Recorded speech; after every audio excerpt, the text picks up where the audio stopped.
Platon avait vu ça venir bien avant nous. Un homme politique arrive pour stabiliser, puis ne part plus. Je suis sûr que tu vois de qui je parle.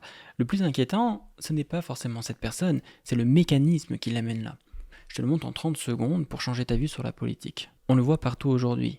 Un leader qui parle pour le peuple promet de nettoyer, réparer, redonner la voix à ceux d'en bas.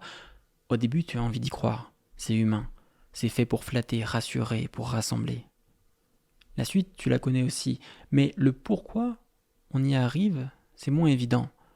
Je vais plonger dans les pensées de Platon.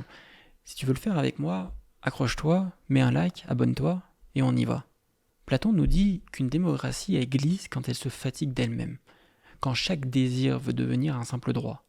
Au moment où personne n'ose dire non, et c'est précisément là que ça bascule.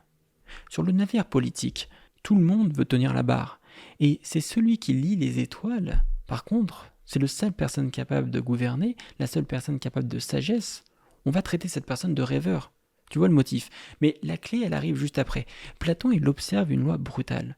Plus un régime pousse son principe, plus il engendre son contraire. Par exemple, trop de liberté, le peuple va simplement imploser l'ordre absolu. Et c'est là que le protecteur surgit. Exactement quand on veut l'appeler. Tu veux sentir le moment où ça dérape vraiment ? Le tout début du dérapage, c'est ça. On te flatte, on te dit que tout est possible et que tu avais raison. Et aussitôt, on te désigne un ennemi. Ce duo-là, c'est une pente glissante. C'est toujours à ce moment-là qu'un régime commence à glisser. Tu ne le vois pas encore, mais le plancher, lui, il s'incline déjà.